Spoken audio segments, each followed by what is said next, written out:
Hello friends. तो आज जिस टॉपिक्स पे हम लोग डिस्कशन करने वाले हैं वो है हैंसिंग बीज।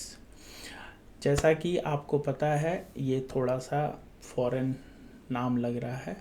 बिल्कुल सही, ये चाइना का आपका इंडेक्स फंड है। हैंसिंग बीज आपका वो फंड है जिसमें आप चाइना के बेस्ट कंपनी जो हैं जिनमें इन्वेस्टमेंट आप करते हो इंडिया से। आप चाइना में इन्वेस्ट कर रहे हो थ्रू आप इंडिया मार्केट। तो हैंसिंग बीज आपको ये अपॉर्चुनिटी देता है कि आप फॉरेन के भी इंडेक्स फंड्स पे आप इन्वेस्ट कर सकते हो। और अभी के जो मार्केट कंडीशंस या मार्केट में जो डाउनफॉल चल रहा है, इनके बावजूद हैंसिंग बीज आप देखोगे कि इनका 3 महीना का भी आप देखोगे कि प्राइस में काफ़ी अच्छा अप ट्रेंड है, काफ़ी अच्छा है। मींस वर्ल्ड में अभी जितने भी इंडेक्स हैं सारे ही डाउनफॉल में हैं एक्सेप्ट हैंसिंग बीज। तो हैंसिंग बीज किसी भी स्मॉल और बिगनर इन्वेस्टर के लिए एक अच्छा अपॉर्चुनिटी है कि वो अभी से अपने पोर्टफोलियो में इसको ऐड कर ले।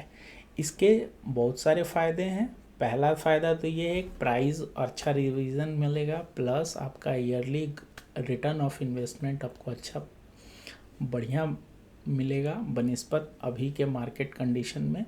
दूसरा, आप इंडिया इंडेक्स के साथ साथ आप चाइना इंडेक्स में भी इन्वेस्ट होके अपने पोर्टफोलियो को डाइवर्सिफिकेशन कर सकते हैं। तो चलिए जानते हैं कि हैंसिंग बीज क्या है।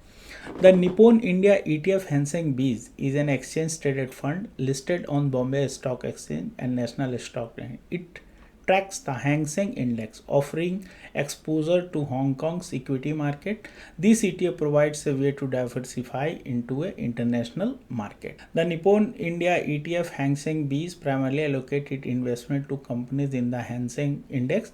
its top sector and companies allocated is includes.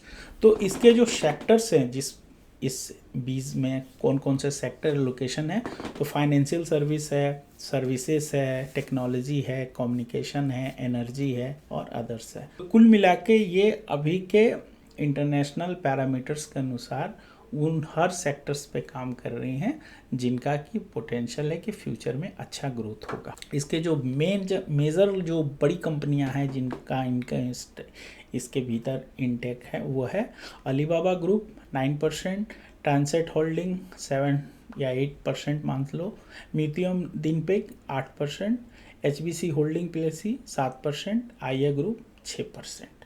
तो ये बड़ी कंपनियां इस हैंसिंग बीज में हैं और भी बहुत सारी कंपनियां हैं।